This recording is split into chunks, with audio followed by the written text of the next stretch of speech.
Could I please ask all officers and guests who are... Well, let's go straight past there. You are still going to turn your camera, please. Right. Pnawn da, croeso cyfarfod i am bawb am dod. Hello and welcome to Merthyr Tydfil County Borough Council's Regeneration, Housing and Public Protection scrutiny on Tuesday, the 10th of September. Please note that this meeting is being recorded and broadcast via the authority's internet site. The images and sound recording may also be used for training purposes.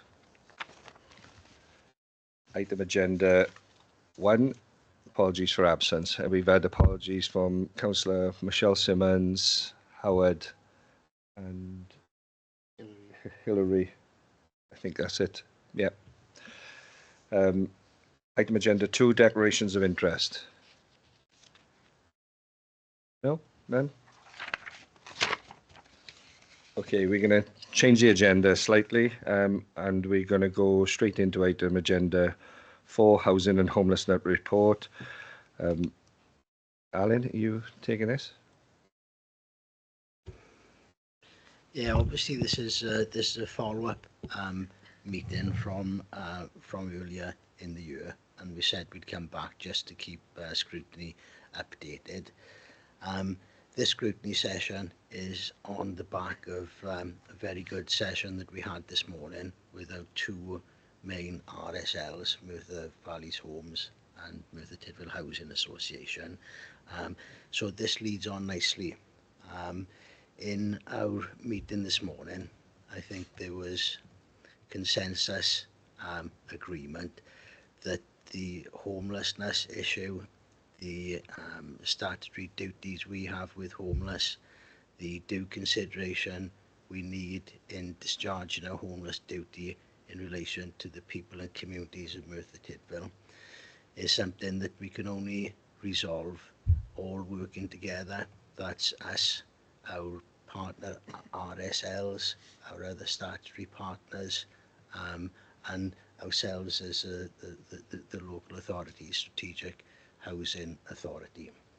So if I pass you over to the two Susannes to run us through the format of the report, and then we'll open up for discussion. Okay, thank you, Al. So in terms of a summary of the report provides a comprehensive update on the Housing and Homelessness Service, outlining some of the key challenges that we as an authority face in discharging our statutory duties under the Housing Wales Act 2014. The report includes an update on the key developments, progress in increasing HMO provision and some of the challenges faced by the service. In terms of the purpose of the report, we wanted to provide an update on the housing and homelessness services since the previous report presented to scrutiny in January 2024. And whilst, as you'll see through the report, there's been a slowing down on the annual presentations, we are still managing high numbers of those in temporary accommodation awaiting move on and dealing with the issues that result from those long stays in unsuitable accommodation over the longer term. So we do continue to see those pressures on the frontline services as described in 4.2 of the report. There is a lot of good work happening in terms of reducing the temporary accommodation provision, ceasing use of one of the largest hotels, Castle Hotel, at the end of the month, through new build homes and additional supported accommodations. So we are looking at reduced figures across all of TA or temporary accommodation from 140 to 117 looking at this time last year compared to now. And that's reflected in 5.1. The report also includes an overview of the developments being progressed to increase the supply of affordable homes, as well as the broadening of the range of temporary accommodation locally to meet the demand and in meeting our statutory duties.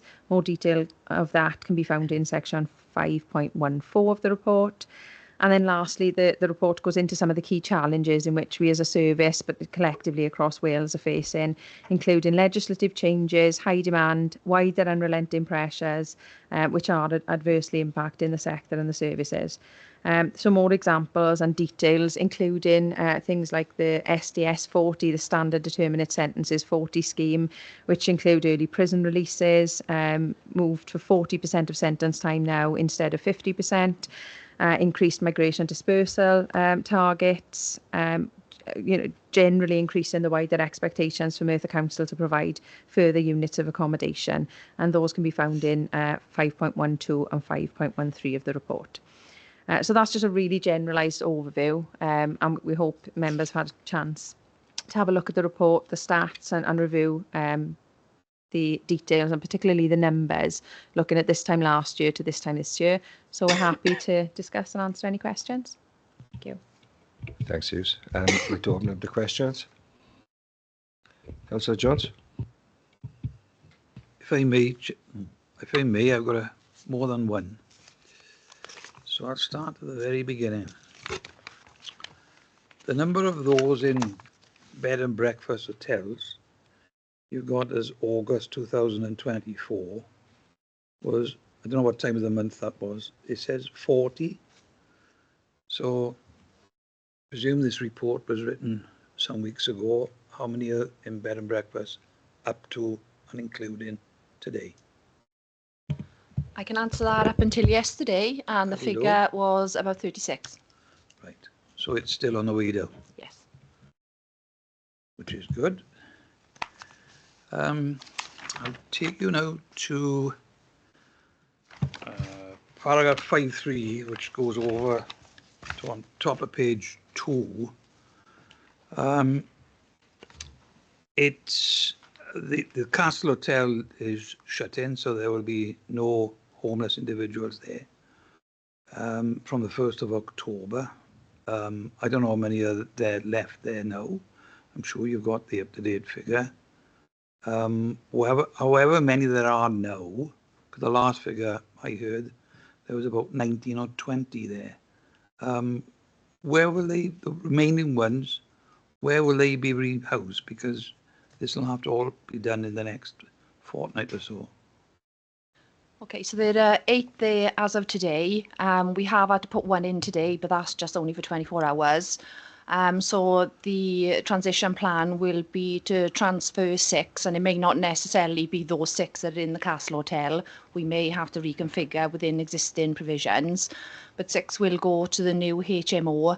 That's planned for completion by the end of this month. And then the other 2 will be placed in alternative, either B&B or supported accommodation. So, right, so it'll be a bit of a mix. Yeah. And the 6 you anticipate in the HMO, do you know which one that is? The actual individuals haven't been identified as yet. The HMO. You would say it's by the end of the month? Yeah, in Church Street. Ah, yeah. Right, okay. Right, still on page 20, I read those 2 paragraphs with a great deal of interest. It said the Welsh Government has made a clear commitment to reform homelessness provision to focus on prevention and rapid rehousing, and the consultation taking place throughout 2024, despite significant lobbying concern from the local authorities and the Welsh Local Government Association.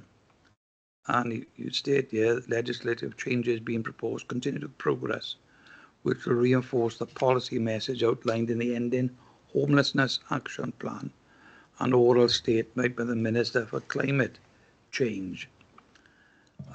Whenever that act, the proposed act becomes an act, it goes on to say in 5.7, and I quote, once approved, this is likely to impose a duty on authorities to provide temporary accommodation to anyone presenting as homeless, akin to measures introduced during the pandemic.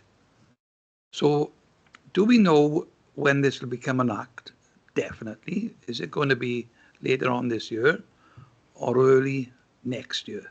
I happen to think, as my personal view, that they've dismissed any concerns, I presume, of every one of the 22 authorities in Wales and the Welsh Local Government Association. I am absolutely amazed. Okay, in regards to the first question, all Welsh Government have said is that they're hoping these proposed changes will be implemented by the end of the current Senedd term, which I understand is May 2026. Right. In terms of the consultation, I think most local authorities feel, like you've said, that maybe some of the concerns haven't been listened to. Because the main concern is that the proposed changes are looking to possibly remove the priority need and the intentionality tests, with a lot more flexibility on local connection, which in effect puts us in a situation similar to COVID. So most people that will present will be owed a duty to be provided with temporary accommodation. It's half a question, but we're not in the COVID. We're not in the pandemic state. So I can't see how the Welsh Government can classify dealing with homelessness when we're not in a pandemic situation. It's part of their no one left out approach and all in. I understand that. Anyway, I'll come on to comments later on. But under 5.7, you just referred to removing priority need, intentionality. I think you know what you mean, but you refer to local connection tests. Can you explain a bit more to me about that? So currently, to be owed a full and final homeless duty, the person has to have a local connection to the local authority that they're presenting to, whether that be that they lived here for a reasonable length of time or they're actually working in the local authority. There are some exemptions where people can present to an authority where they don't have a local connection, but that's usually in a case where they may be risk of harm or maybe domestic abuse by staying in the local authority in which they're known to. So that's a bit different to the way it was dealt in the pandemic, because anybody, they could have been from Timbuktu, and quite a few of them weren't from Merthyr Tydfil. That's not going to apply according to what they propose in the Act, is that right? What they're proposing is there'll be just more flexibility potentially. So there'll be other groups that they will allow to present to other local authorities. As I said, nothing has been actually confirmed at the moment, so it's still sort of putting those proposals forward to local authorities to get some feedback. But, you know, it is looking likely that what they're proposing will go ahead. And also the paragraph 5, you talk about responsibilities and other public services such as housing and health. The health part of it is what you've just referred to, is that right, about the local connection or not? Not necessarily. What they're proposing is that there will be duties to cooperate placed in legislation for like health boards and other services to assist housing. Right, okay. I'm over to page 21, Chair. 5.12. Halfway down the page, well, first one is the early prison release.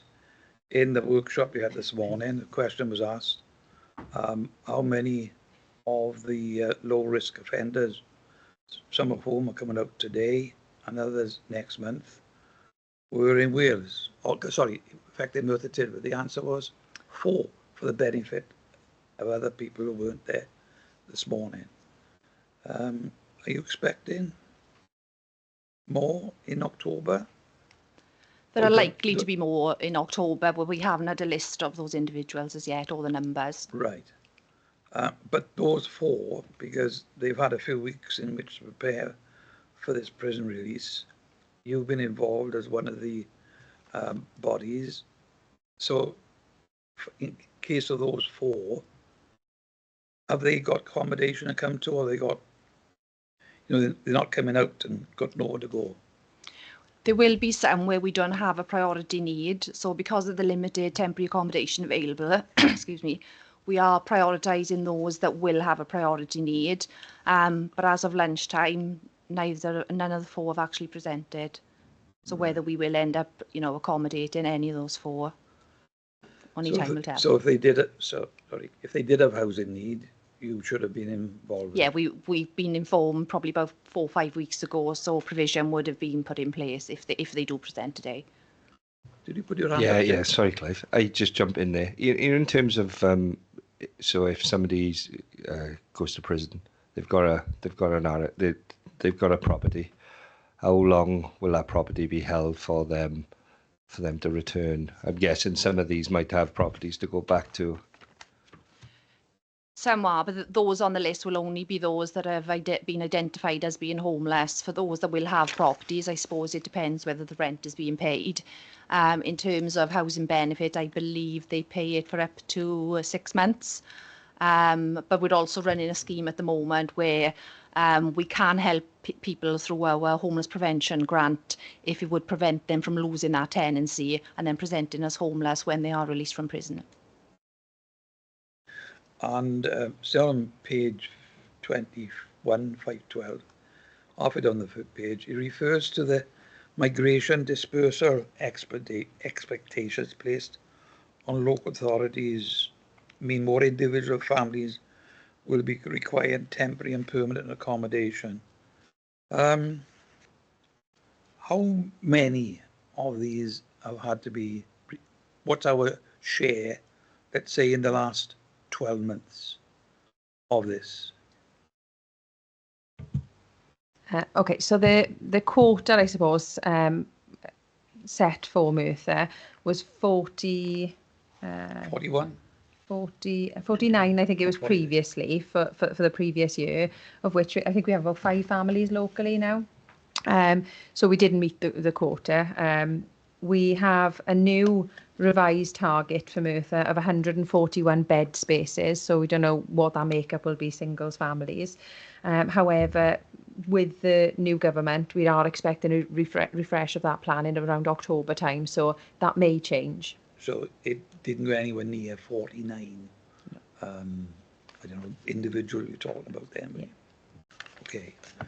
And on that very point you just referred to, page 22, as it say, the second paragraph down to the top of the page, it says, I presume this was the intention of the last Conservative government, the change in the target from 49 to 141, given the 5 existing spaces, there was a need to find additional 136 bed spaces. Where the hell did the government think we got these spaces lying around doing nothing? I mean, who was taking out any proper consultation to find or assessment what the situation is here? Yeah, I think that goes back to the other points around the legislation, the lack of change or how we would feel listened to, I suppose, the reforms, the proposals, the information coming through migration dispersal. There are sort of calculations and sort of criteria in which they look to try and set the numbers based on local authority area, based on how many people have taken before, how many people have already got issues, numbers of temporary accommodation, and all of which, you know, go back to the issue of the current context we find ourselves in. So we are struggling to house cover the domestic homeless. We've got hundreds of people across TA, thousands across Wales. And again, you know, an answer to your question, there aren't the spaces. So it is, you know, a growing concern for us collectively. Yeah, it is a real concern that they've obviously picked the figure out of thin air without finding out the facts beforehand, and taking into factors like the deprivation factors, the constant demand here for housing, and it's I just, you know, picking a figure like that, if they'd done it with places like Cardiff, it's pie in the sky, isn't it? Thank you, Chair. No problem. If we can just add there on the migration dispersal, in our limited experience of dealing with people coming through the system, they don't want to be in places like Merthyr Tydfil because the cultural connections aren't there, the wider community connections aren't there. That's why we see in some instances as well, people may come here and we rehouse them, but they inevitably migrate to the cities, and the big attraction obviously is London. Yeah, exactly. Okay. Is that it, Clive? Yes, yep. Thank you. Thank you. Thanks, Al. David? Thank you, Chair. In 4.2 of the report, it says the number of homeless assessment increased year on year, but then it says the homelessness peaked in 2021 obviously, if that peaked in 2021, how come we're having more assessments year on year? What's causing that?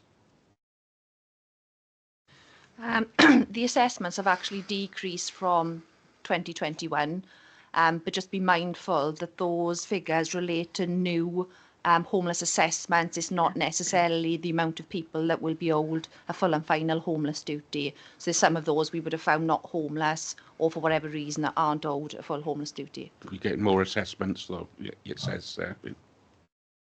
It did peak. It went. I've got the figures here. I mean, throughout the last sort of 5 years, other than 2021, they've always been between about 700 and 800. Okay, thank you.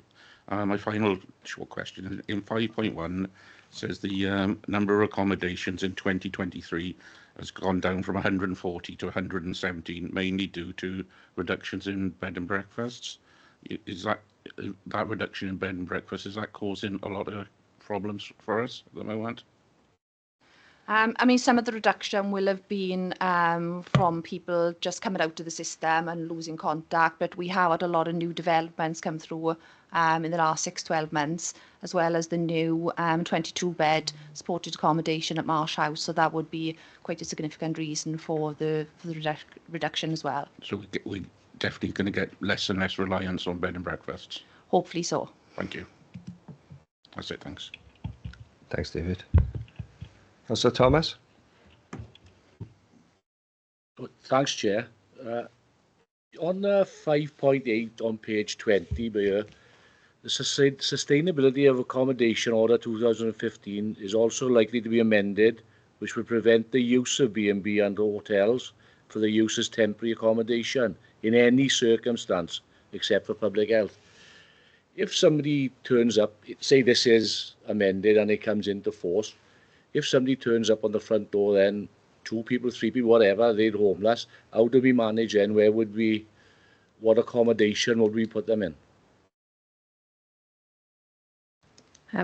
That's the concerning question, I suppose, at the moment, because and part of the lobbying that we've done in conjunction with WLJ on reform of legislation and the suitability order has always been there, but it's been relaxed since the pandemic and since the all-in approach came in. And the reality is, until we have the accommodation offering, B&B is our only option for temporary accommodation. We have looked at, we are using houses of multiple occupation, we are using supported accommodation, but the reality is, that is all we will have at this moment in time. So Welsh Government have tasked local authorities with working up and get an exit plan from hotels. So we've got a broad range. So we've got supported accommodations, we've got lots more new builds coming on board, we've got additional units of houses of multiple occupation. So we're on the journey, but we're not there yet. So there is a concern that if somebody presents and it's not a public health emergency, there is no other placement at the moment. Lovely. Just one other, if I can, Chair, please. On page 23, then you've got the table there of the different units we got, etc. The new build that's currently underway up in your area, up in Toyne, the Persimmon build, and we got social housing in there. Does that come under this as well, or? We haven't included it within this scheme, as the homes that we've got on the Persimmon site in Toyne are actually under the Section 106 agreement, the affordable homes. So we will have the 10%. So there will be those 12 units on the 120 homes, but that's not included here. But it will be 12 additional units, so we can add to this figure. Add to it. Yeah. Okay. Lovely. Yeah. These ones are just an overview of our live schemes within our development programme, which is funded through the social housing grant. But as well as this, we are working with Welsh Government, and we have got additional funding through the Transitional Accommodation Capital Programme, TACP, for further acquisitions and redevelopment of another hotel for supported accommodation as well. Lovely. Thanks, Chair. Thank you, John. Thank you. Yes. Right. Councillor Williams-Wright. Thank you. Regarding the HMO policy that's in place to improve access to accommodation as an alternative to B&Bs, When this policy was initially agreed in 2021, it specified that each unit of accommodation should not have more than 5 bedrooms and hence 5 homeless clients accommodated at any one time. Could you provide background on why this recommendation was removed and why it was necessary for large properties to be considered as HMOs and what impact that has had on the success or otherwise of the policy? Okay, so we are reacting to the growing homelessness situation and the pressing pressure, I suppose, if Welsh Government do bring the Suitability Act forward, if the legislation comes in and we are told to vacate B&Bs. We have all of the existing houses of multiple occupation are within that criteria, and there is only one that sits outside. And that's because it gave us such an opportunity in terms of reduced costs and having a mix of single and family accommodation in one space, of which had gone vacant for some time. So it was felt reasonable to do that. And it's only one over the original ask of 5. So it's all based on needs. It's all considered on a needs basis. We wouldn't tend to go over 5 or 6 as we originally intended within the policy.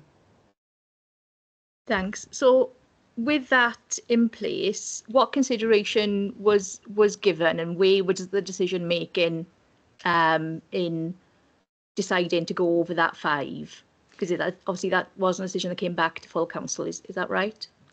I'll have to refresh myself on the protocol. I think we said we wouldn't look to exceed 5 units at any one time. I'll have to double check the wording within the protocol. But we have one potential property that is in planning at the moment, which slightly exceeds that. I believe it's six singles and 2 family units. So yeah, I'll have to go back to the original protocol to check the wording, but the intent within there was that we wouldn't look to place any more than 5 individuals in one space on the basis of sort of community cohesion, and mixing sort of 5 different households in one space. But we do have the luxury of being able to match the right applicants. So we'd certainly pay due consideration to that to make sure that we're setting people up to sustain and not fail. But again, I can revisit the wording in the original policy and come back to you. Thank you. So could I just clarify one point, and then I appreciate that that's something we refer back to. But based on where things are, the policy overall isn't dependent on pursuing these larger properties. You consider that to be an exception. Absolutely, it was an opportunity that both the sellers and the current demand just was an ideal opportunity for us. And in terms of the cost of the temporary accommodation provision, it would be reduced significantly in this type of provision. We could even look to probably squeeze more units in that provision, but we wouldn't look to, because again, going back to the policy, we want it to be sustainable. So it would very much be an exception. Thank you. Thanks, Emma. Councillor Salmon. Thank you, Chair. Suzanne's at 5.1, it gives the number of households accommodated in bed and breakfast and hotels, and obviously over the last 2 years that has dropped significantly.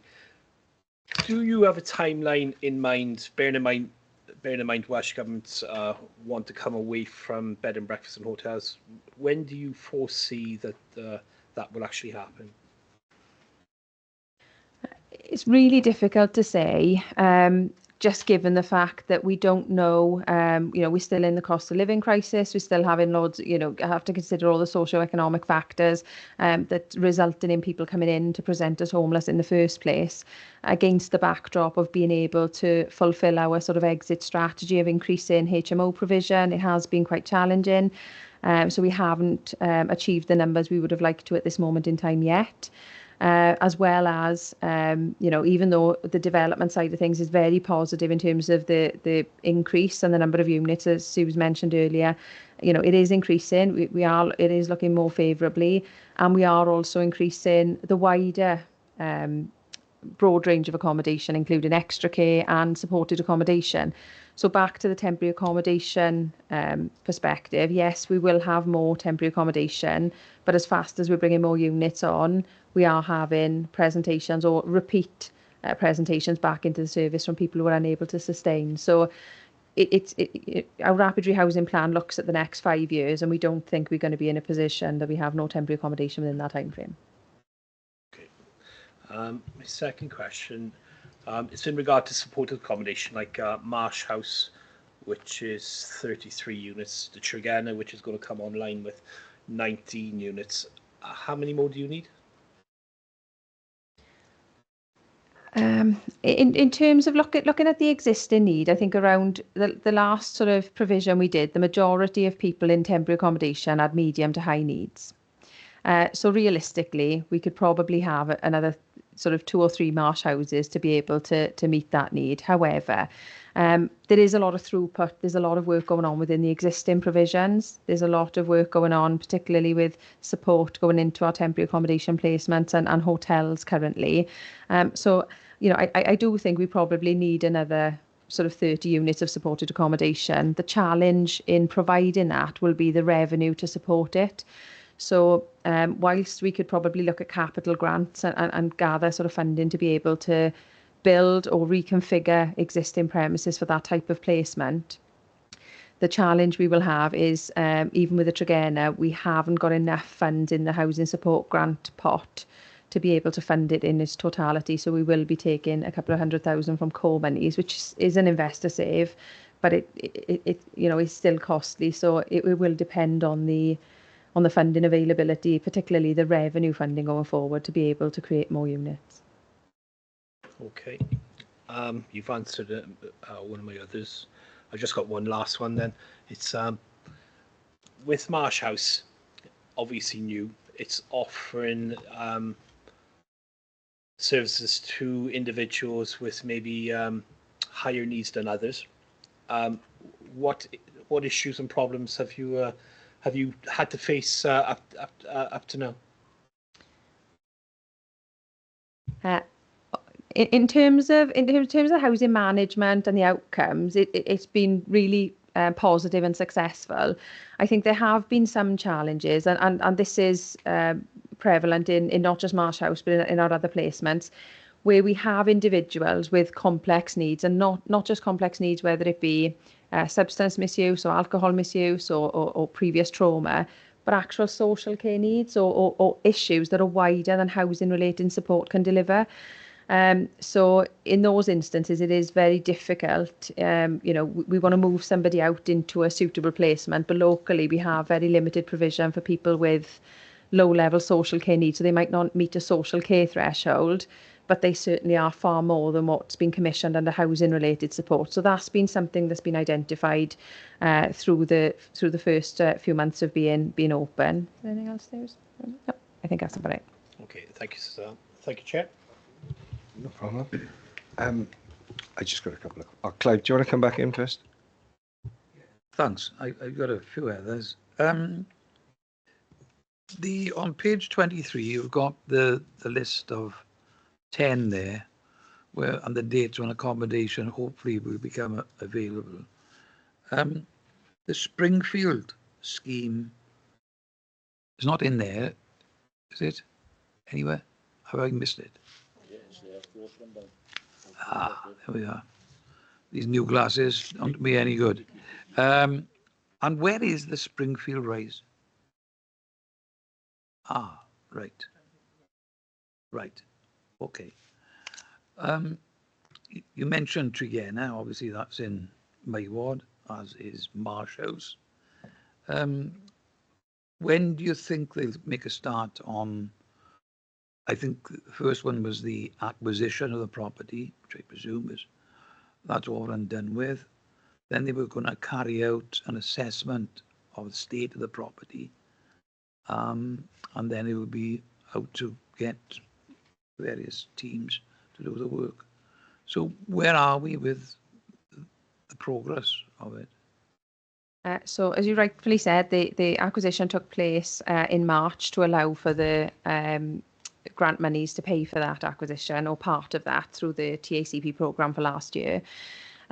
This year we've just had an allocation, and the refurbishment, or part of the refurbishment costs, have now been committed to that scheme, or proposed to be committed to that scheme.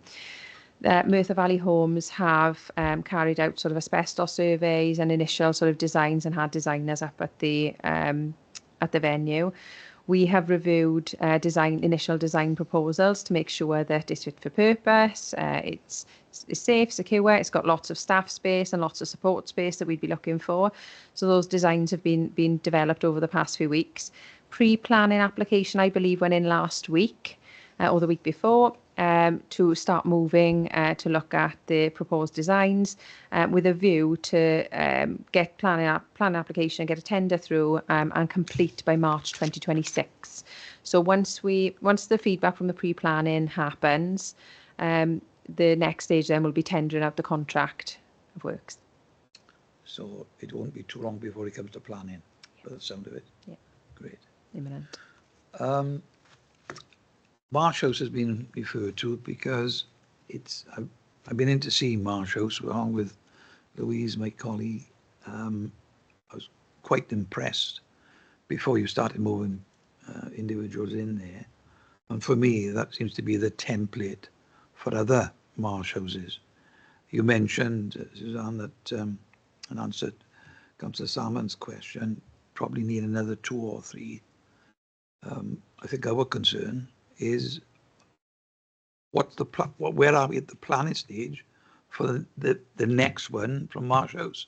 Because we definitely will be needing the next one ASAP.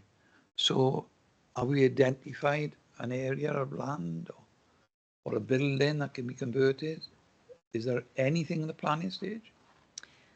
Nothing at the moment. We've been working on getting the Tregenna over the line and making sure that the refurb can happen this financial year.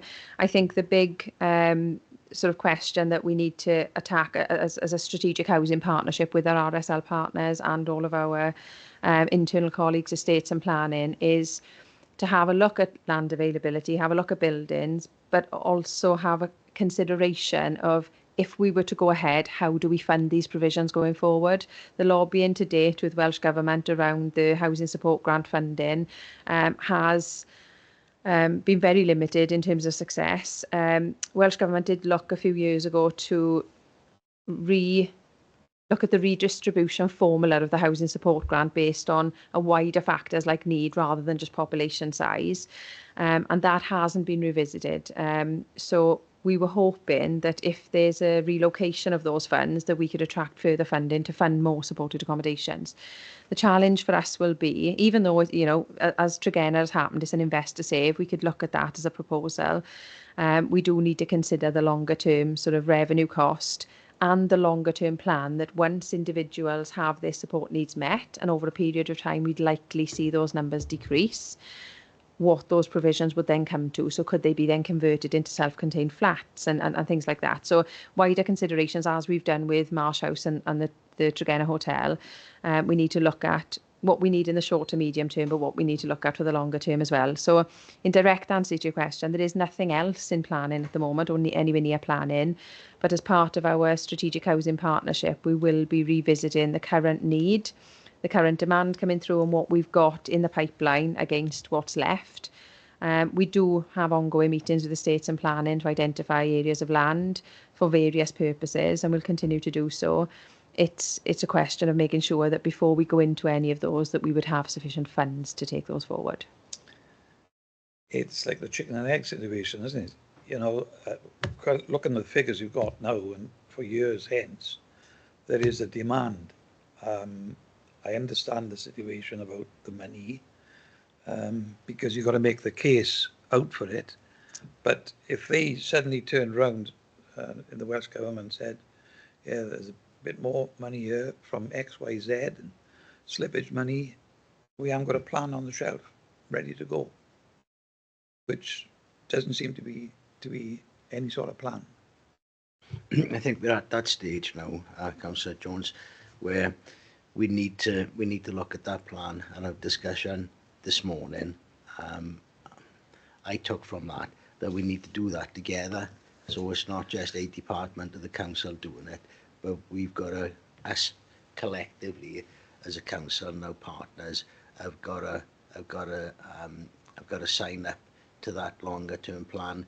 the issues that both Suzanne have highlighted about the revenue implications and requirements of running these provisions is a real issue. The other real issue we've got is there needs to be a fundamental realignment of how we all work collectively as agencies, how we work with health, how we actually support, how do we wrap our individual care around these individuals to get them to the point where they can actually sustain tenancies. And it's quite a long and a very expensive process. So really, Welsh Government need to be part of that discussion as well, because obviously they hold the key in being able to combine their various funding streams that would naturally bring partners to deliver a specific model. And Marsh House, correct me if I'm wrong, because part of that is for 10 of the units is for young individuals, and with 18 plus, I think it is. The rest of them, the other 20 odd, they were all for complex needs. It was low to medium support needs within Marsh House in the 22 units, and the back end of the building, so it was a trifold sort of project. Yeah. The front end's a community hub, 22 units of adult accommodation 18 plus, low to medium need, and then the back end was just the replacement of chaplain. So it was it worked out as 11 units because we had another room. So 11 units now of young persons supported accommodation, 16 to maximum of 35. Right. So of the 22, they're not all complex needs then? No. So the commissioned proposal for the scheme, given the large numbers in one place, was low to medium needs. There are individuals with a higher need than that, and Pobl are quite accepting of that fact, given, we need to support those that are coming through our doors in Merthyr, but we try and mix that in terms of the housing management element of things, because it is such a high unit, high number of units in one space. Right. Coming to the housing register, there's still about 1,500 single individuals on there. How many currently are of pensionable age of that 1,500? I wouldn't have the figures to hand, but I can certainly pass those to you after the meeting. The reason I ask, because you refer to extra care facility at the Kirriari Health Park. I'm really glad to see that on board again, because when I was a member of the Cwmtaf Health Board, board member, that because it's so close to just across the way from health care facilities, it was felt, certainly by the chair at the time, Dr. Chris Jones, I can remember him having a detailed conversation with me about where the authority were with that. Yeah. Then there were discussions, then it faded away and it went into the background. But I think it's 60 talking about there, 60 units of accommodation. But that would be for people of pensionable age, or I don't know, 55 or plus. But these would be particularly for people on the housing waiting list, many of whom I would have thought are single elderly people. Yeah, so when we've done the mapping, and we can certainly provide some statistics, we did a bit of work as part of the development of the brief for extra care, but also, as you said, the development sort of part has gone on a few years, so we revised that recently, so we can share those with members. It is predominantly single people over 50 that are requiring those type of accommodations, and a lot of it will be minor adaptations to moderate adaptations, wet rooms, things like that, which the extra care will be built ready for those individuals. And I think we've said only a couple of I think it's 2 of the properties, or 2 to 4 of the properties would be 2 bed. The remainder would be 1 bed to meet that need. And I think the original sort of allocations, we're working very closely with social services on this to make sure that we've got the balance right in terms of allocations, and we're currently in the process of developing a revised allocation policy purely for extra care, but it would be in response to those on housing register and in unsuitable placement. And again, talking about these 1,500, because it is the vast majority of those individuals, because it's a complete reversal from decades ago when it was just mainly families. So here we are, 2024, for all sorts of reasons. The vast bulk are single individuals, many of whom, as far as I can see it, will be on the waiting list forever and ever and ever, unless we got specific plans in place, particularly for single accommodation. And, you know, put an HMO here, try to put HMO there for 4 or 5 individuals, in my opinion, is not the answer to it, and causes more problems and the worth of it for all concerned. So for me, to try and speed up this major housing problem, surely we should be looking at blocks of modern day facilities specifically for single people, not necessarily, I'm not talking about elderly single, but single people. Otherwise, these will be on the waiting list for many years to come. Within the development programme, you know, we will always prioritise and ask for a number of one-bed properties given the demand. I think if we look at our allocations policy and we look at the priorities given to homeless, and we look at large developments, whether it's homeless clients or not, just general domestic clients on the housing register, the housing management associated with large numbers of one-bed accommodation in one area, you know, in partnership with our community landlords, doesn't work. So what we would need to do is a mix. So we've looked at large buildings that have the opportunity for conversion, and in terms of looking, we need to consider the long-term sustainability and community cohesion aspects as well, and think about placemaking. So what we don't want to do is create something that's going to create another problem down the road. So there's 2 things we're looking at. So the one, HMO supported accommodation, is a short to medium term issue to be able to meet our statutory duties and provide accommodation now, because that's the real challenge. But alongside that, we're looking at what is our future pipeline, what can we develop together. So that's not to say there might not be blocks of flats, or there's walk-up flats certainly on a number of the new developments coming up now. They look like houses, but they are individual sort of walk-up flats, to again reduce some of the stigma associated with single person accommodation. But we just need to make sure that what we're doing is creating a sustainable community, and we're thinking longer term when we're developing it now and for the future, I think. Okay, thanks. Thanks, Clive. Most of mine have been asked, but I got a couple. Page 21, 5.9 mentions the housing support grant, 3.1 million.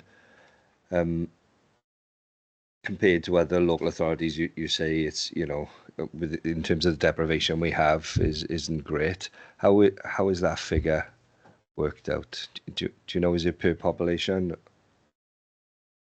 It's based on a very complicated distribution formula, I'm told. So I don't actually know, other than it is very complicated. But I don't know if Alan knows more historically.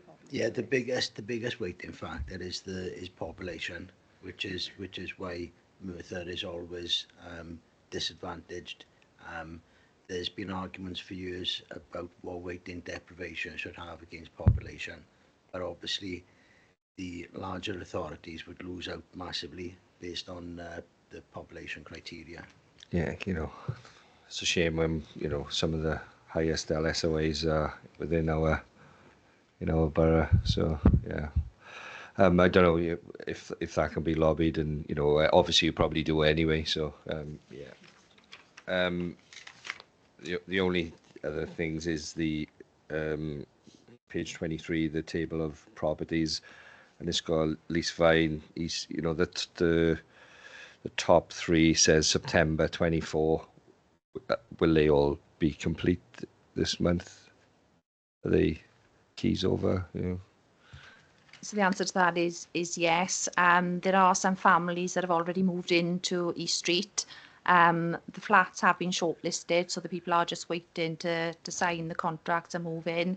And similarly with Llysfine, they've been advertised, allocated, and it's just waiting for the final snagging before the people can actually move in. So it will be sometime this month. Great, thank you. In terms of all the properties, in terms of like you said, Springfield is Tree Harris earlier, Dragon Park, is that Dowlais? Abercanid. Abercanid. Okay, and then Kevin Isaf. Is that the old block of flats that's closed? Why did they close originally? It was due to the materials and the sustainability of the actual building. I think there was always a plan to refurbish based on some of the issues, including some of the quality, I suppose, of the materials. But when individuals were decanted and the full survey was completed, it was deemed completely unsuitable, that it needed to be put down and then rebuilt. So. Okay. All right. I drove past it literally last week. I can give you a more technical explanation when I speak to Merthyr Valley Homes, but they have explained it. Over the last 4 years, I drive past it quite often and think, oh my God, there's so many people that could live in that property. They are moving, you know, at pace. The latest, we're on the group. I can get you added to the groups. You can see the progress on the development group just to see. Bro. But they are making tracks with that one. Okay, bro. And Bryn Hyfryd, is that down the valley? Tree Harris, that one is. Oh, yeah, bro.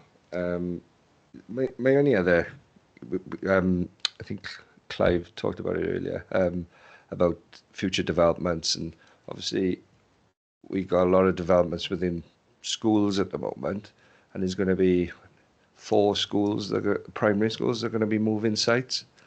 So that, you know, that's quite a bit of land, really. Is that in? I know one of the Gurner sites is on the LDP.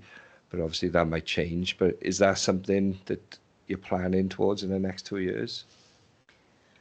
There haven't been any discussions specifically on those sites, purely because there is quite a lot of work going into some of the larger strategic sites like Heartlands in Dowlais, and the Hoover site, to try and see what level of affordable accommodation we could look at there, given the size of the land, and really scale up some of the developments. For me, as housing, we'd leave no stone unturned. This is an opportunity, we'd look at it, and that's probably something we'd need to have discussions with the states and planning to see the viability and feasibility of those going forward. But you know, we wouldn't turn down any opportunity to build or have additional land. No, within the next 2 years, that hopefully they will have all moved, and you know, it'd be a shame then to wait another 2 or 3 years for them to sit empty when they could be redeveloped. Al, do you want to come in there? Yeah, I suppose the critical key to that is the impending review with the LDP, because we work extremely closely, not just with our RSL partners, but with planning in the states.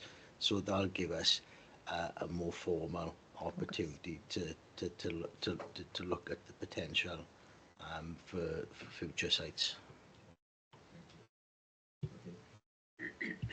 I don't have any more questions. Anybody else? No. I'll move on to comments.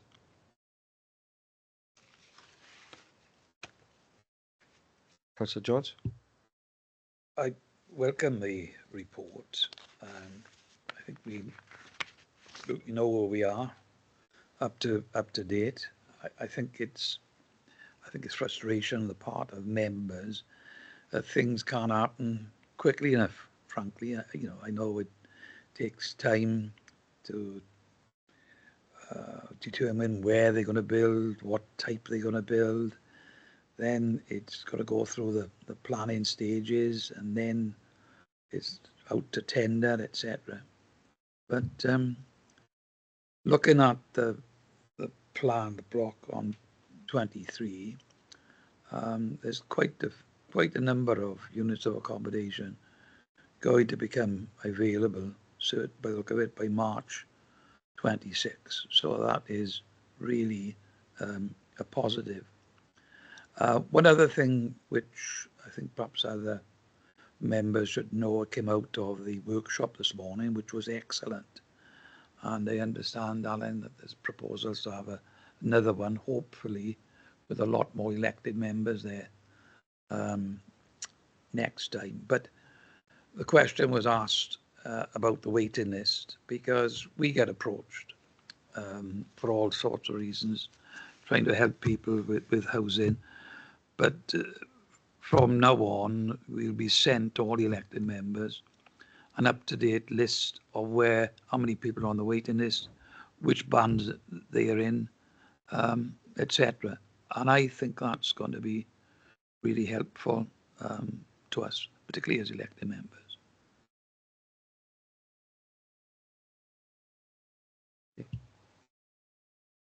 Yeah. Thanks, Clive. Any other comments? None? I just want to reiterate what Clive said. The workshop this morning was excellent. Something we've been asking for, for a while with the RSLs there. They came and they answered everything we needed to, and you guys did. So thank you for that. I look forward to the next one, and I think we've already identified a few topics. So yeah, thank you very much, and thank you for this, and thank you for all your hard work as well. Thank you. Stay if you want to.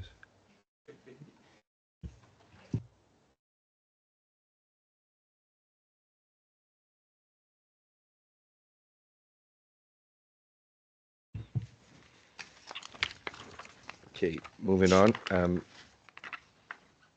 lost where I am with the agenda items. So, agenda item 5, overview of the work of the Active Merthyr team.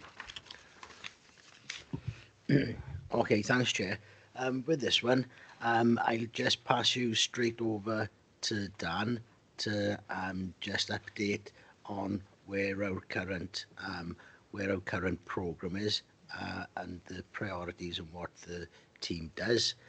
Dan and his team have been extremely instrumental and helpful in supporting the difficult period that we went through at the end of the demise of the Leisure Trust.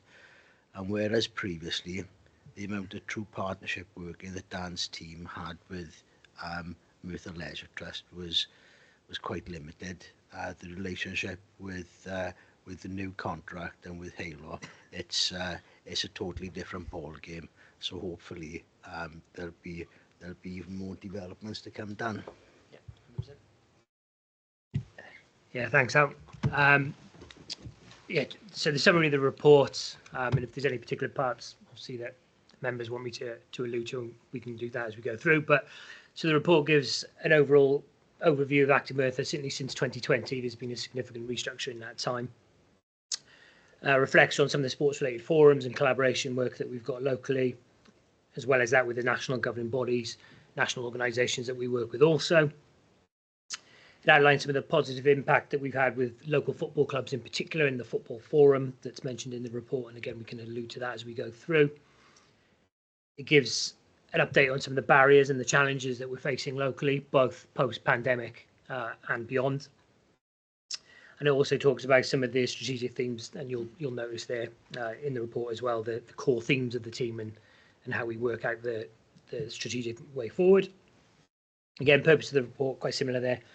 The report outlined the core themes that we work on, how that's aligned to core council plans, some supportive interventions that we've undertaken with football and rugby particularly, but obviously all of the other clubs as well. Across Merthyr, we tend to, on the whole, be one sport, one club, with the exception of certain sports. It outlines some sports-related projects that the team are involved in. Again, some of the challenges and collaboration that we already mentioned. There's a section in there about the amount of funding that's been secured over that period of time, and some of the key parts of bits of work. So obviously I don't want to sit here and read through this report for you, so I'll open straight away to any questions, comments from yourselves, and here to take any questions. Thanks, Dan. David? Thank you. Only one observation. In terms of the grants, Yes. Obviously in 22 to 24, there was over 324,000 Foster France grants to 66 organisations, and I know from my experience there's lots of organisations that rely on this year on year moving forward. Is that going to cause a concern if that money disappears? In terms of a sport part, a lot of those are obviously small, quite localised grants and pots of money. A big piece of the work we do with sports clubs now is about how they plan to be more sustainable so that they aren't reliant on those kind of things. I think historically there's been a tradition that clubs rely on the £500 Frost and Fran, the £1,000 community chest. And actually, we need clubs to be more sustainable than that. So obviously, any grant opportunity that's lost is a shame. But no, what we're not going to see is clubs grinding to a halt because of that. They're aware that the money will stop and that they need to start fundraising and And we're having regular conversations. Because there are other grants they can apply for and things if they're worldly wise. Yes, and different ways of generating income, more innovative ways of doing it. Again, more sustainable practices. And we have within our team, we have an officer, a club development officer specifically for that theme who is on hand to support them with that. Okay, thank you, Dan. Yeah, in relation to Frost and Fran, obviously the small grant members have for the awards every year has always been the sort of backbone of supporting those small community organisations. Councillor Jones sent me an email, I think it was yesterday actually, asking about is this the end of that small grant?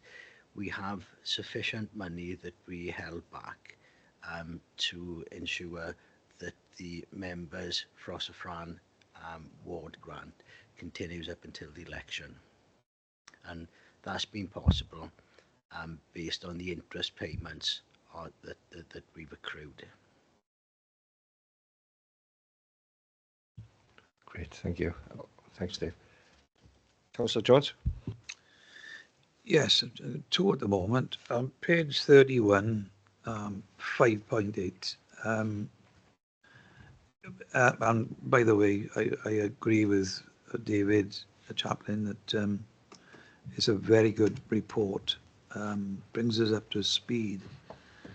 I'm very interested in the forums that have been set up, football forum, rugby forum. Yeah. The Merthyr Stride and Ride forum. Yeah. As far as the football forum is concerned, I noted made up of all clubs, County Borough, Football League, FAW, an active Merthyr team. So everybody who's involved from one aspect or another for football is there.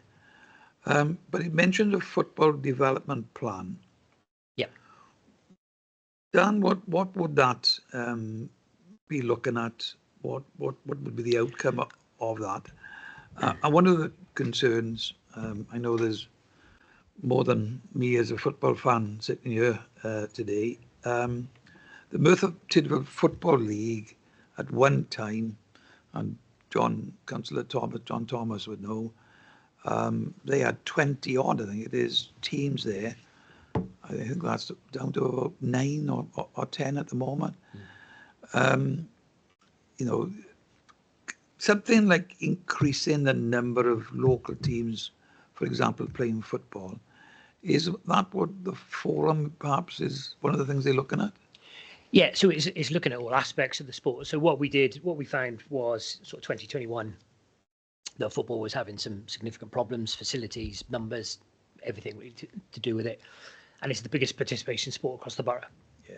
So we had a period of consultation with clubs, with the league, with the FAW, and then brought them together into this forum. So the first part of work then was, well, what are the problems and what are the key themes that are coming out? There were some individual things that we've been able to work with clubs on. But then what we started doing was generating the key themes that are coming out. But facilities is a big one. So 3G facilities, the standard of grass pitches, for example. Then we started looking at the smaller ones that are impacted by that. So the workforce. So we know through the pandemic that sports clubs and the voluntary sector in general has taken a hit from people going into different lifestyles, etc. Officials was a big one in football, that nobody wants to be a referee, quite frankly. So, that was a problem. At that point, we've got too many referees. Well, so then we also looked at participation themes, so disability football. The rise in female football in Merthyr has been significant over the last 4 years, but it's still sporadic at different age groups, etc. So we brought all of what the clubs were saying to us together. There is now a football development plan. We have a document, which I'm more than happy to share with members, which was signed off by the forum, agreed by the forum to say, yes, this is a reflection of what we've said. This is what we think are the key areas. And we have our next football forum actually this Thursday. This Thursday evening. And what we do then is we update. Some of it is for the LA to do, for Active Merthyr. Some of it is for the clubs to do. Some of it is for the FAW to do. But it's all aspects of it. So yes, the adult league, the adult teams have gone down. Now some of that is people in different lifestyles now. A lot of people said actually we don't want to return to. I quite like having my Saturdays. So we actually see a rise in recreational five-a-side football now as well. So some of that is just a culture. Some of it is clubs being able to be sustainable. So we're doing a lot of work with working with clubs to take on asset transfers, and there's some that are out for consultation currently. The facility side of it. So yeah, it's all aspects of it. And like I said, I'm more than happy to share that plan with members in terms of what that looks like and what we're working towards. But the big thing is, again, in the past, that there's been too much silo working. So the FAW have had their impact. We've had ours, and even within the council. So I'm really pleased to say that Barry Mason from Parks is coming to our forum on Thursday, because there's some specific bits of work that we're doing around pitch inspections and pitch maintenance. So he'll be coming to update them. So the big thing is now that the clubs are feeling listened to, that they have an avenue to report issues into. And we saw a lot before social media with clubs saying, well, this is a problem, this is a problem. Now they don't, on the whole, do that. They come to the forum, they report it, and we act as their advocate. So and the money we're able to secure towards the 3G, which is currently in its planning phase, came because we were able to show that there was a collaborative approach to what we needed. So when we're able to announce that 3G all being well, there will no doubt be some social media comments about, well, why is it there and not there, and why is it there or not there? But what we'll be able to feed back is that actually this was planned and designed in collaboration with all of our football clubs and the league. As a side question to that, it was sometime 18 months ago, there are football teams outside the league who are team formed in a public house, for example. And going back to Frost of Rhan, applied for monies, but my colleague and I made inquiries and found out they weren't properly set up. They didn't have a secretary, chairman, a constitution. So we couldn't agree to the grant that they applied for. So in circumstances like that, with the forum, is that something that you could assist them with? 100%. Yep. So Sam is our club development officer. If any club needs support with developing a constitution, insurance queries, engagement, anything, we have an officer specifically that does that role. Right. Well, this team in particular, I don't think they knew where to start, frankly. But and just to come in on that, Clive, I think that's part of the progression of the sport development department since 2020. I think prior to COVID and obviously, sadly, John passing on, we were a different animal. And I think there was a lot of concentration on some very Sport Wales heavy programs, because we get our predominant funding from Sport Wales, but actually organisations knowing that actually that's not quite what we do. We're here to facilitate, empower and engage and upskill these clubs, that perhaps they didn't know that that's what we were here to do before. Good. But now the Football Forum is that channel for it, and like I said, any club that needs that specific sport off the back of that then can have it from our designated officer. That's great. One other question, note in the report, you referred to the pitch, the artificial pitch up Cavartha High School. Yes. I think there's a recommend suggested in there that reverts to the school, back to the school there. But in the back of my mind, I thought the AstroTurf there has it been replaced? If I can give you a couple of minutes of the history of that, it was something I inherited from John when he sadly passed. So if I give you a quick put of history to that and where we are now, and perhaps that can help with that. So the AstroTurf in Cairo Dun has been there since 2005 when it was first funded. It was funded through Sport Wales community money. So this was before my time. I wasn't even in the LA at the time. Because the money came from a community pot, it needed to be shown that it was a community facility. So at that point, it was agreed that it would be run by what was the leisure service at the time, as a community asset rather than by the school itself, which is almost against all of the other school-based facilities that are across the borough. At that point, leisure were running it and the school were paying into it. It was then resurfaced in around 2014, 2015, which the school contribution was utilised to do that, along with obviously LA funding. Since then, there hasn't been funding that's coming from the school, but to be clear, they haven't been asked for it either. So John Selwood then started looking at alternative ways of that being able to be run. I know he did look at Welby Merthyr at one point, that didn't quite work. He did look at Merthyr Football Club, that didn't quite work. And from about 2018 onwards, John himself was managing it. And there's a small part of core funding that goes against that. Obviously, John sadly passed in 2020. A lot of John's stuff obviously fell to me, and I took over it as manager. So I've been managing it since 2020. We have a good relationship with the school.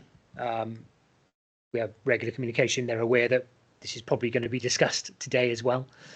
So the plan currently is we've managed to secure funding both from Sport Wales and from SPF to replace it again, because it needs resurfacing. It's flooding in one corner and it's not of a good standard, with the view of now starting to have conversations about giving that, I wouldn't say returning because they've never run it as a community asset, but giving it over to the school.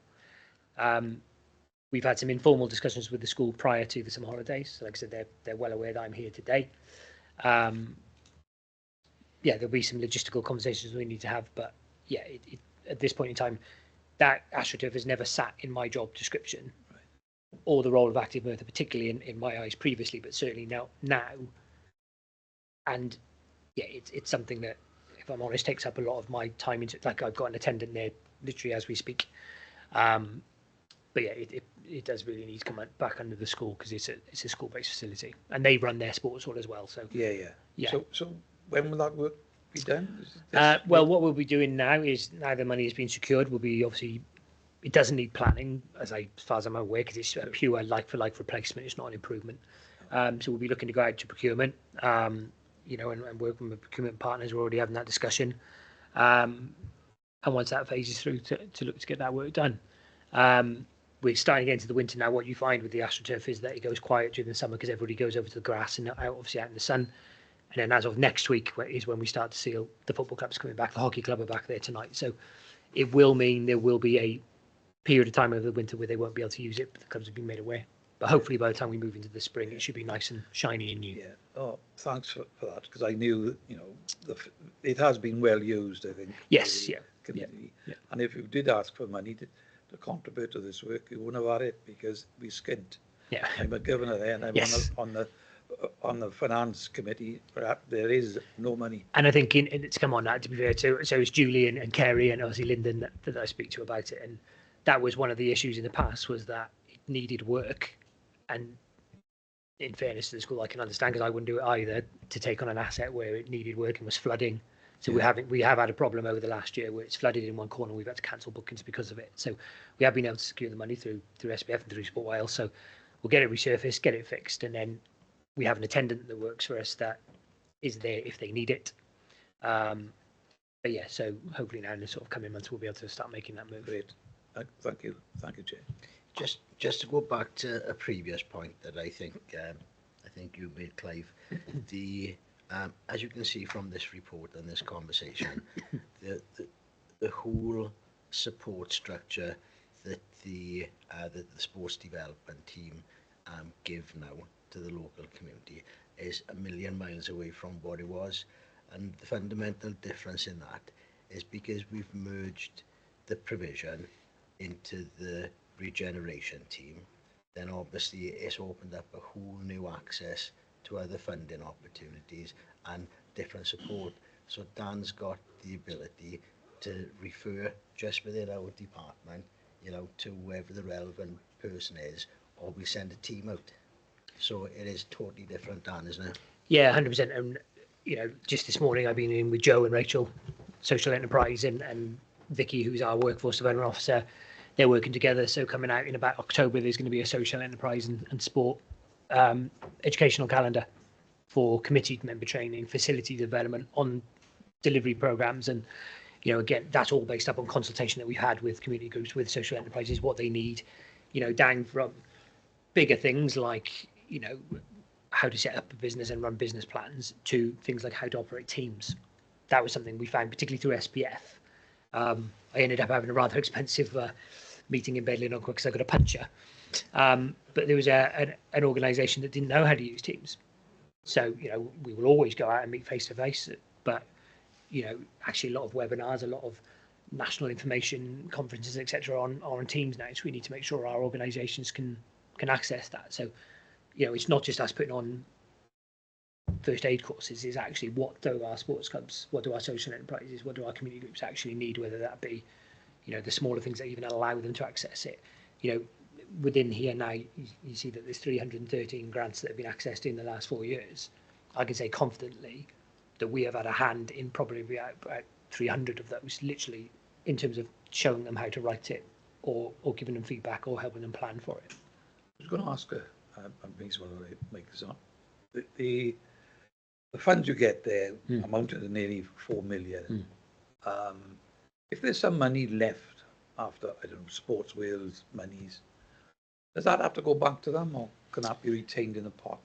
To be honest, there's not a whole lot left on March 31st. I can tell you that. But what we do agree with them, or what we've been able to agree over the last sort of 2-3 years, is that as long as we can show what our plan is to do with it, we can roll it over. So it's very little money in reality. I think last year we probably rolled over about £9,000, which will go into targeted programmes that we agree in first with Sport Wales.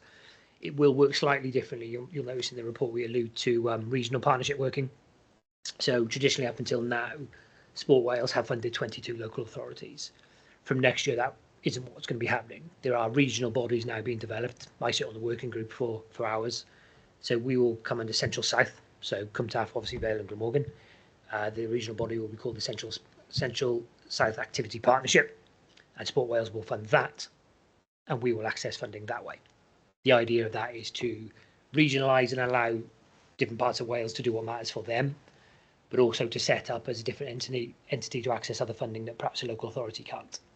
So it could be set up as social enterprise, charitable status. So we spent a lot of time. I sit on the working group along with my Central South colleagues. There will now be a formal, the first chair of the Central South Activity Partnership has been recruited, and we've met with them already. But so it might work slightly differently next year. That it's a case of, well, we won't be able to roll that money over. We did have a slight cut this year, not a lot, probably about 3.5% on what we normally get. But without blowing our own team's horn, we're quite savvy with how to work money and how to sustain it and how to use it. So we haven't had to worry too much about that cut. But naturally, new government in place, we don't know what that will look like. We will wait and see. But we have provisions and ways of making that work. But our team, I'm predominantly core funded, but other than that, the officers and the casual project workers that sit underneath me are funded through that Sport Wales grant application. So, yeah. Okay. Thanks, Clive. Councillor Williams-Price. Thank you. Could you tell us about what consideration is given to the different needs of women and girls and the way they participate in physical activity, particularly in regards to decisions of the development of spaces across the current county borough? Actually, that's a priority for us this year. So what we're doing at the moment is a current review of sports club participation by females. So Kate, who's our engagement and participation officer, you'll notice we've got 4 themes and we have an officer aligned to each one. And Sam, who's our club development officer, are currently putting a review together. That's going to be going out to all the sports clubs to ask them about the levels of female participation, any barriers they find in female participation. We're also going to be working with our school colleagues to put that out as well, to understand it, because I think sometimes there's some assumptions that are made about, well, girls aren't active for these reasons, and actually half the time that is not the reasons they're not active at all. So we work very closely with some of the female-specific sports clubs now, offering particular support. But yeah, if you ask me that same question, probably in about 6 months' time, I'll be able to give you some more person-centred responses to that. But women and girls and participation is, alongside disability and deprivation, and one of our 3 key engagement strands that we're working on this year. Thank you. And perhaps related to that, I was going to ask what intersection there's been between your department and the education department, specifically Community Focused Schools programme. Yeah, so we work closely with the guys. We know the officers. We're looking at targeted key programmes. We work in partnership. We're relevant as well. We also sit on a lot of the forums, the place efficiency assessment, the strategic equality plan as well. So yeah, we sit on a lot of the localised forums, and where possible, we can share interventions, share resources in the past as well. But yeah, I think the bigger thing now is once we know from this review that we're going to carry out with the sports clubs about where the issues are. For example, a big one that's starting to come out already is the lack of female coaches. So actually, girls' football is on the up, and that's great, but predominantly they're coached by males. So actually, female officials. So we have female games, but the referees are male. And what we are also finding as well now is, particularly with the changing rooms, is around access to sanitary products and changing a culture perhaps around those changing rooms of, oh no, it's all right, we've put that in there. Well, no, that's not okay. So yeah, I think there's some key messages coming out already that we kind of already know, but we need to back it up with insight. But yeah, like I said, the review that we're going to do should give us a stronger grounding. Thanks. And then my last question is, in view of the extended closure of the pool at Merthyr Leisure Centre, do you believe there's a need for a specific swimming strategy for the county borough? And if yes, what are the potential challenges in developing such a strategy? I wouldn't say there's a strategy particularly. I think a big part of it has just been the demand, obviously, and the supply. The pool hasn't been open, we haven't been able to use it. Halo have come in now. They're a well run leisure organisation, very adapt to what they're doing. A big part of it nationally for a long time was that there was a lack of swimming instructors and teachers and lifeguards, because during the COVID they moved on to different jobs. So a key part for Halo straight away was getting more coaches and getting more lifeguards back in, which they're now done. Swimming lessons have returned this week. I think the biggest thing from us from a sport development point of view is one or two things. Is disability swimming is a priority for us, and we've already had a conversation with Halo about that. And we ran some quiet swim sessions over the summer holidays, which were really well attended. So no music on, no use of whistles by lifeguards, etc., to cater for that need. A big thing, I think, for us, whether it's be a strategy or whether it be a targeted program, whichever way you want to refer to it, is actually parental knowledge. So a big thing is what you find that actually, look, you can have swimming lessons, but the real learning comes from when you yourself take your child to the pool. So one of the things we're looking at is resources that parents can potentially download to go, actually, if you want to teach your child just to float, this is how you can do it yourself. So I think a lot of it is how we support families and support the community to access the pool independently, and not just lessons, because even though lessons have returned, the sheer need and demand nationally for swimming lessons is so big that we're not going to get around to everybody straight away.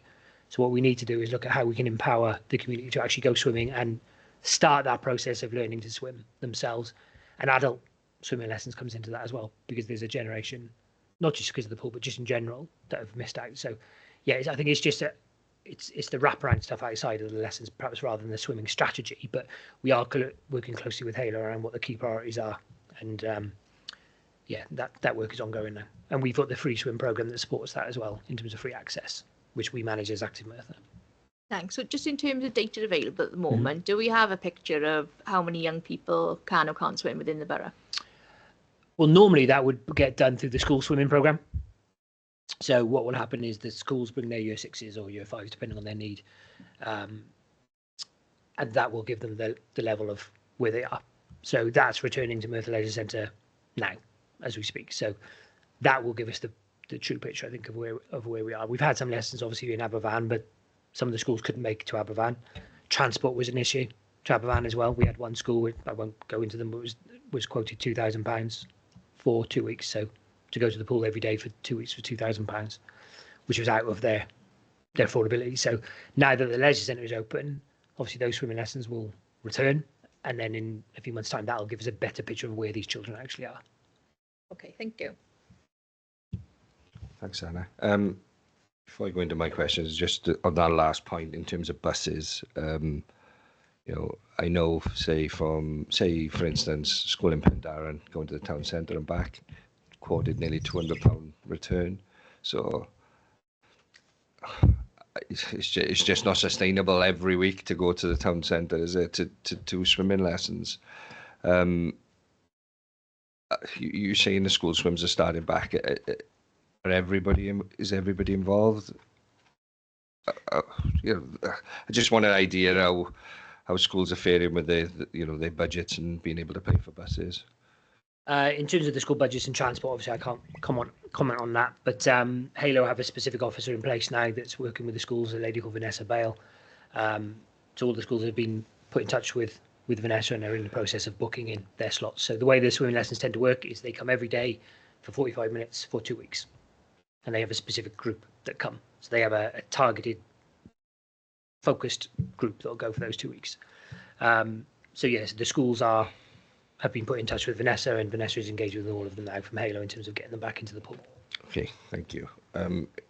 Dan, in terms of your team, there's obviously you and how many others? So we've got 3 salaried officers. We had 4, 1 per theme. One moved on to a different job, but to safeguard ourselves against any potential budget cuts, we didn't replace that officer. But what we do is we bring in casual workers to do some jobs for certain periods of time. So 3 salaried officers, and we've got 1, 2, 3 casual project workers. So the 3 full time? 1 is full time. The other 2 are 30 hours a week. Okay. Based on their own personal circumstances rather than budgets. Okay. Based in, where are you based now? A bit like a hobo, to be honest. We're all over the place, but Orbit is our main base, but we also have a space in Merthyr College once a week as well. We do a significant employability program, which we allude to in the report. So as part of that, they put us up once a week, and we can work from there as a team, because even though we can work in the Orbit, obviously there's lots of different departments in that one Orbit room, whereas every week we have our own office space where we can get together and basically have team meetings. But yeah. Is there any, other local authorities, RCT, will be based in a sports centre? Is there any future plans to possibly do that? Not particularly at this point. I think, leisure is one part of sport and physical activity. We were part of the leisure service before it went to a trust, but no, I think it's all dependent on the needs of the team. So whilst I know RCT are based in the sports centre, Cardiff are based in the university, and different people are based in different places. So no, I think where we are at the moment it works quite well for us based on what we do. Okay. Yeah, I get with the college, but the Orbit not so much. But I think that's more a hot desk space for those who don't work from home. So yeah, no, I get that. I think Clive touched upon it earlier about teams.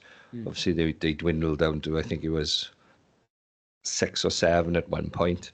What is it currently? Is it 9 as it was alluded? Yeah, I think it's just gone up to 9, possibly 10. There was one that was talking about rejoining, and I'm not sure if they have. So we'll know on Thursday. Yeah, there's a couple that have come from Brecon because their league is struggling, and what they found was that because of the distance they had to travel, they applied, and it was more fitting for them to join our league. So there was one from Brecon last year, and there's actually 2 from Brecon. One. That's right. Yeah, sorry. Brecon have dropped out. Yes. Yeah. Okay. In terms of the forum, I'm not sure if it's a forum in RCT or whatever, but obviously they've only got 1 league, whether they had 2 leagues. It's a lot more teams over there. But is there discussions about joining leagues and? There's been some discussions. In terms of a forum, no, we're the only ones that do it, as far as I'm aware. I was more focusing on the league itself. Yeah, in terms of the league, there have been some discussions. What we do find is that clubs can be quite tribal. So whilst logistically it might make more sense to say, well, actually, why don't you look at doing this? Often you'll find clubs going, no, we're not going over there, or we don't want them over there, or whatever. So there's been a few, like I know the Minion Juniors. My boys play football and they go over and play in RCT, and the RCT comes back. So at junior level, it is working.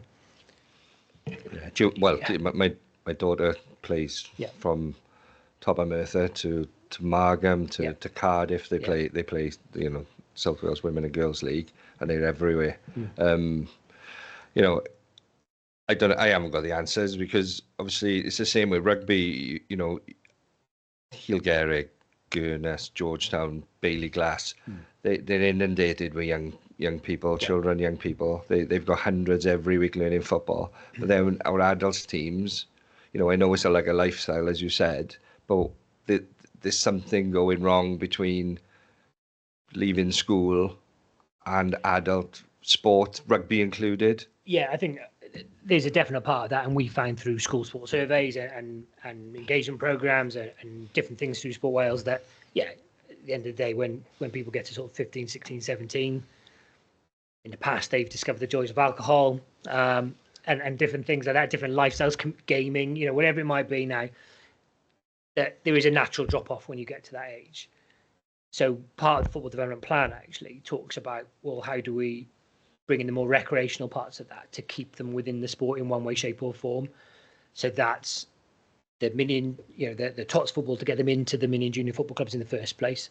It's the things like the street football and the recreational opportunities to keep them engaged. Perhaps when they're not playing in a team, there's the walking football on the other side. So actually, once they retire, from their Saturdays, that there's still an opportunity to play, and it's what part the clubs play in that then. So, for example, Saints are hosting the Huddle, which is a girl-specific program.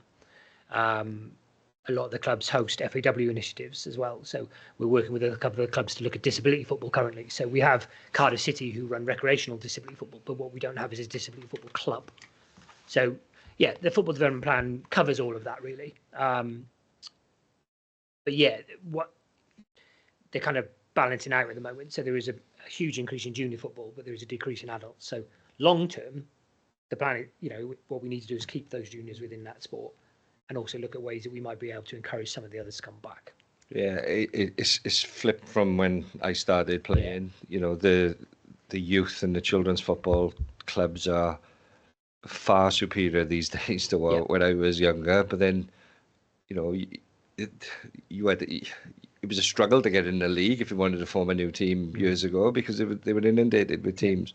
So it's totally changed. So I can get it with, say, maybe maybe we need to have under 21 football teams or under 23s and same with rugby, that this is such a big step up going from under 18, under 19 rugby to adult rugby when you're playing against potentially large men. It's the same possibly with football. Maybe that's something to consider.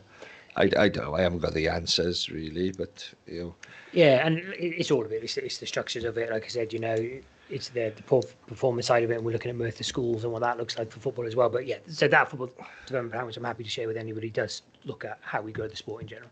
Great, thank you. I've only got two more questions. The level of funding support from the Football Association of Wales and the WRU seems vastly different. I don't know if I'm wrong in the way I'm reading this. The FAW seem to put a lot more money into grassroots sport than WRU. That only in as much as that they've got facility grants. So the reason they've got more money being shown there is because actually we've tapped into or we've supported clubs to apply for funding. So I'll give you an example. Treharris Athletic had nearly £100,000 for new dugouts because the WRU and the FAW had facility development grants. That's why those ones are skewed, because they've got bigger grants available, and naturally they do get more funding from Welsh Government because they're bigger participatory sports. So not all of the NGBs tend to have their own grant. A lot of them will direct into Sport Wales. I don't know what these governing bodies' bank accounts look like, but it does seem to be the FAW do seem to be putting more money to grassroots sports, and a lot of that would have come on the success of over the last few years. Obviously, the Welsh football team starting to do better, getting to the Euros. Obviously, naturally, the better this is how these NGBs are funded. The better they perform in terms of performance, the more money they get, and the more money they can throw into grassroots sports. So. Well, yeah. the price of a ticket to go to see the rugby compared to the football is vastly different as well. Yes, so, quite. Yeah. My last question, a couple of questions around the what Clive touched upon is Cyfarthfa. Mm-hmm. In terms of the school, I do agree that you shouldn't be managing that facility. It's probably taken. I know what it takes to manage a facility, and you've probably taken too much of your time where you should be doing something different. Obviously, it'll pass to the school. In terms of the attendant, would that still be covered by you? Well, those are discussions we need to have, I suppose. So, like I said, the conversation I had with the school pre-summer was, look, guys, it may or may not come to you, but it will hopefully be coming off me. But, they're well aware of that. So that's one of the discussions we need to have with them, basically. Obviously, they've got caretakers on site. The reason we have an attendant is because we are responsible for that site. So obviously that's why we put an attendant on this. Should anything happen, they may be happy. Well, actually, we've got a caretaker on site. We've got the bookings, and that's fine. So that's one of the discussions we'll be having basically. They will take the income from that, I guess, then for the booking. Yeah. So the plan will be, well, I'm taking all the bookings as we speak, so we'll get all of the bookings booked in. Obviously, the attendant will be there as an option. There will be a discussion around the budget that comes with that. It's only a small budget. It's about £10,000 this year, which kind of balances out between the income that we get back. So yeah, once we can get that facility resurfaced and start having those discussions, then we'll see how the school actually see it potentially operating. Great. Is that the only community 3G pitch in the borough? Well, that's an AstroTurf, so that's a sand-based AstroTurf. So It needs to stay like that because of hockey, and other sports don't use 3G. At the moment, it is, but we've got the funding secured and we've got planning processes going on at the moment to try and develop the new 3G, which is the rubber clump 3G. Okay. All being well, that'd be an Avon-Taff, but that would be the only publicly run one. The other three are Merthyr Football Club, Pendarren Football Club, and Merthyr Rugby Club. And when you probably might not know, so when that Avon-Taff is complete, will you compare the prices to other local authorities? Yes, but what we'll also do with work with the Football Forum is we'll look at how we can have almost a transitional move into that. It's going to have to be affordable for the school to run it, we need it to be competitive as well, but we also need it to be affordable for the clubs. But that's what the football development plan will allow, that actually it might be that we hand it to Avon-Taff, but if you come to the Football Forum, you get a discounted rate in the first year, and to give you an opportunity to get into an affordable pricing, because we do know with some of the schools they had to put the prices up recently, which had an impact on some of the clubs that use it. So the reason I ask that, because I know of clubs going out to the borough because the prices are so much, It is hard for those who privately run 3Gs, because obviously they have to build the money to replace them. The AstroTurf, we keep it as cheap as we possibly can to support the clubs. So the pricing model will be based on other local authorities, based on demand, based on affordability, and that's part of the discussion that we'll be having at the Football Forum on Thursday. Bro, in terms of the Cyfarthfa, do you need a recommendation off us to say that? Probably, I suppose, just a recommendation that discussions are undertaken with the school with a view to it returning. But I have had that informally. So like I said, they do know I'm coming here today. Okay. But it's probably that discussions take place, maybe, rather than, I wouldn't want to sit and go, we recommend we do it in the school. Well, but, yeah. It's not a final thing anyway, but, it's something that I would support anyway. So, yeah. Any other questions? No? Any comments? No? None? Just like to thank you. Thank you for all your hard work. It's been excellent. Thank you.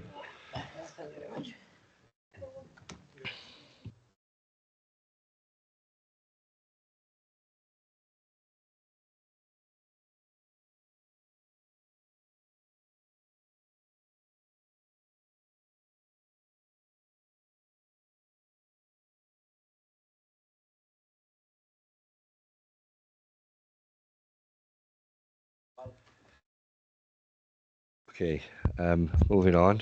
It's like bingo. Item agenda 3, forward work programme. Is anybody want to bring anything up? I'm guessing we'll probably have to have another meeting. Obviously, I don't know what's happening with scrutinies going forward either. So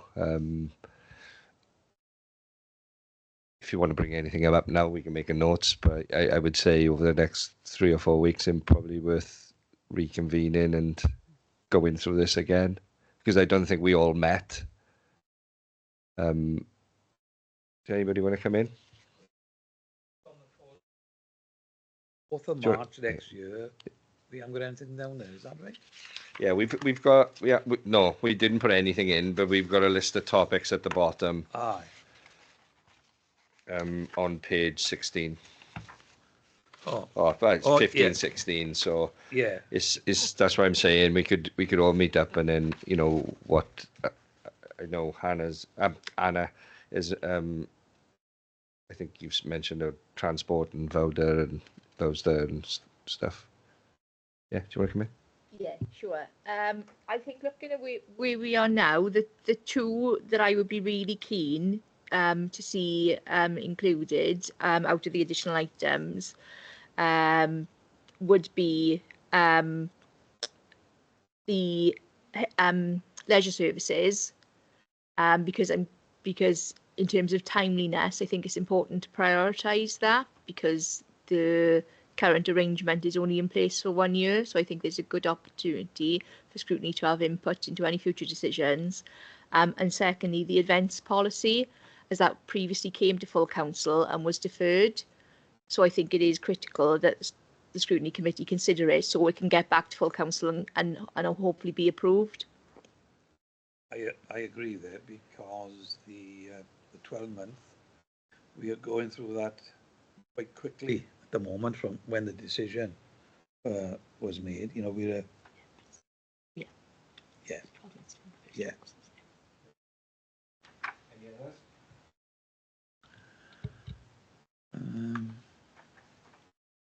Well, yeah. I mean, the other one I've highlighted is the Cavartha Foundation.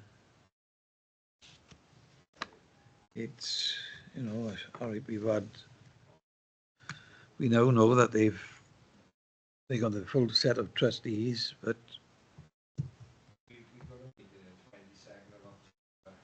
That's what more. So maybe we could ask the foundation to come in at that point as well. what was you just saying? So on the 22nd of October, Aye.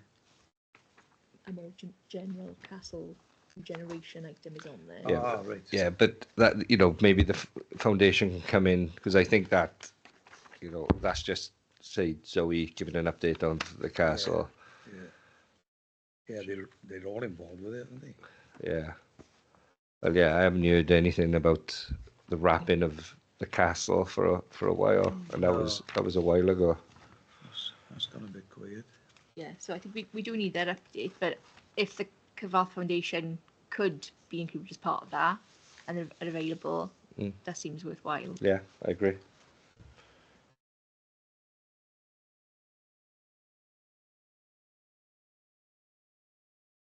Any others? No, see what happens in the next couple of weeks and then go from there, I think. Okay. Moving on. Scrutiny referrals. You haven't got any. I haven't got any. That's item agenda 6. Item agenda 7, report recommendations. How do you think your meeting went today? I thought it was really good. I thought between this and the workshop this morning, it was really, really good. I've learned quite a bit. I know you couldn't make it today, but I think, you know, if we can arrange something at a more suitable time for more councillors, I think it'd be really worthwhile. Everybody come in, you know, especially for me, it was like majority like of giving us its own, well, the land wise anyway, but I thought it was really positive. No, I agree. Yeah. Yeah.